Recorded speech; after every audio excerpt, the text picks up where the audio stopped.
Hi friend, তোমরা সবাই কেমন আছো? আশা করি ভালো আছো আর আমিও ভালো আছি। Uma cooking and daily blog চ্যানেলে তোমাদেরকে স্বাগত জানিয়ে আজকে ভিডিওটা আমি শুরু করছি। আজকে তোমাদের সাথে আমি একটা স্ন্যাক জাতীয় রেসিপি শেয়ার করব।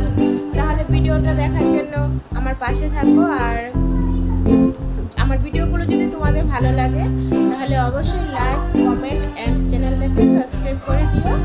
আর পাশে থাকা বেল আইকনটাকে প্রেস করে দিও, যাতে করে পরবর্তী ভিডিওগুলো তোমাদের মোবাইলে সবার আগে পৌঁছে যায়। আর আমার ভিডিওগুলো তোমাদের যদি ভালো লাগে তাহলে অবশ্যই আমাকে কমেন্ট করে বলো, তাহলে আমি আরও ভিডিও করতে উৎসাহ পাবো।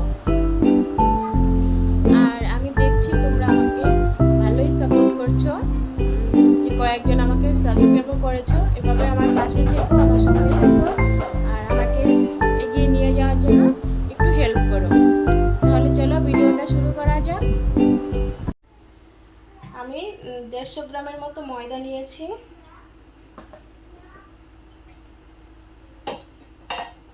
আর দিয়ে দিব স্বাদ মতো লবণ,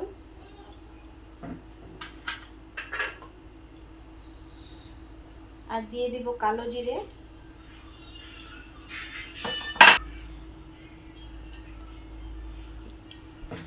আর দিয়ে দিব 2 চামচের মতো তেল।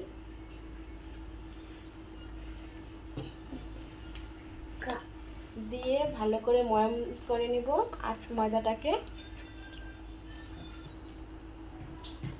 আর দিয়ে দিব সামান্য পরিমাণ সোডা, খাওয়ার সোডা, দিয়ে ভালো করে ময়াম করে নিব ময়দাটাকে।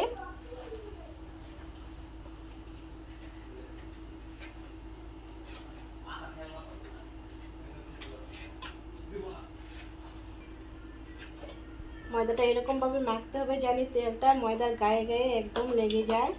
দেখো কি সুন্দর হয়ে যাচ্ছে।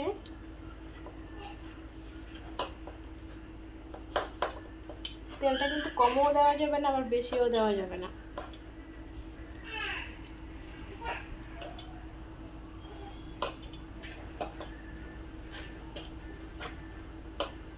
যখন দেখবে ময়দাটা এরকম হয়ে গেছে তখন কিন্তু ময়দাটা ময়াম দেওয়া হয়ে যাবে। এবার পরিমাণ মতো জল দিয়ে আস্তে আস্তে ময়দাটা মেখে নেবে। আমি প্রথমে অল্প জল দিচ্ছি,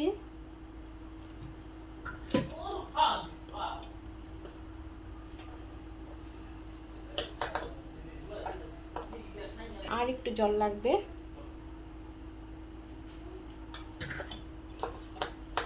ডোটাকে বেশি নরমও করা যাবে না, আবার খুব বেশি শক্তও করা যাবে না। তেলটাও কিন্তু বেশি দেওয়া যাবে না, পরিমাণ মতো দিতে হবে, না হলে কিন্তু পরে খাওয়ার সময় তেল তেল একটা ভাব চলে আসবে।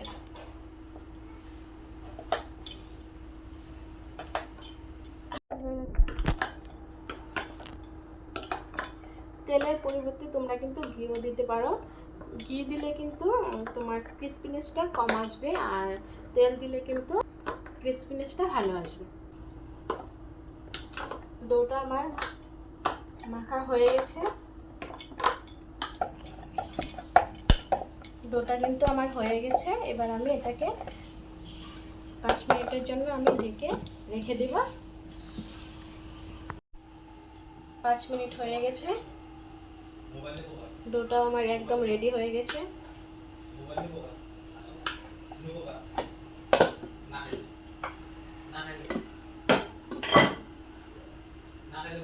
একদম সফট হয়ে গেছে ডোটা।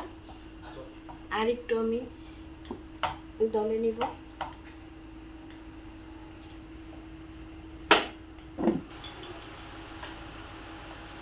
এবার এগুলোকে আমি গোল গোল শেপ দিয়ে নিব।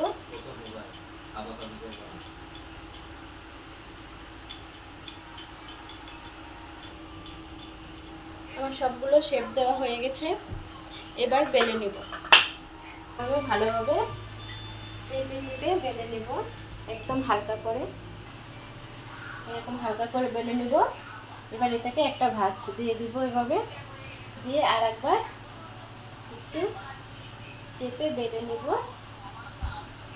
এরপর আবার এইভাবে আরেকটা ভাঁজ দিয়ে দিব, দিয়ে আরেকটু এভাবে বেলে নেব।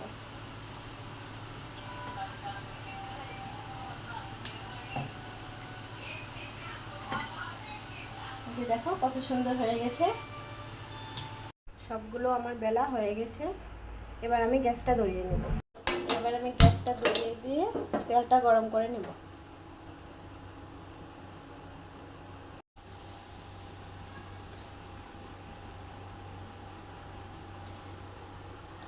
তেলটা খুব ভালোভাবে গরম হয়ে গেছে। এবার আমি নিমকিগুলো ছেড়ে দেব তেলের মধ্যে। এবার আমি এগুলো ভেজে নেব। তার আগে আমি একটু হিটটা কমিয়ে দিব গ্যাসের।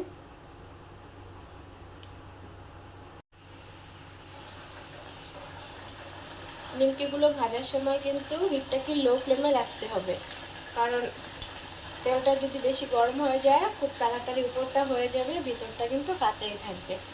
আর প্রথমে তেলটাকে ভালোভাবে গরম করে নিতে হবে।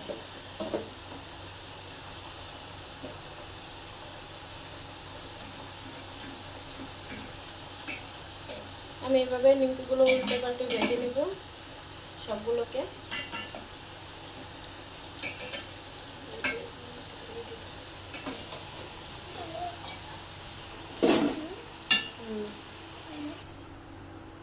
নিমকিগুলো আমার ভাজা হয়ে গেছে। নিমকিগুলো দেখো আমার কিন্তু খুব সুন্দরভাবে হয়েছে। এই যে দেখো,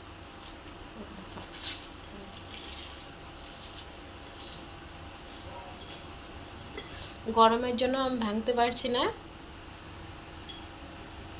একদম খুব সুন্দর। তোমরা অবশ্যই এভাবে বাড়িতে বানিয়ে ট্রাই করে দেখো, ভালো লাগবে। তাহলে ভিডিওটা এখানে এন্ড করছি। টাটা।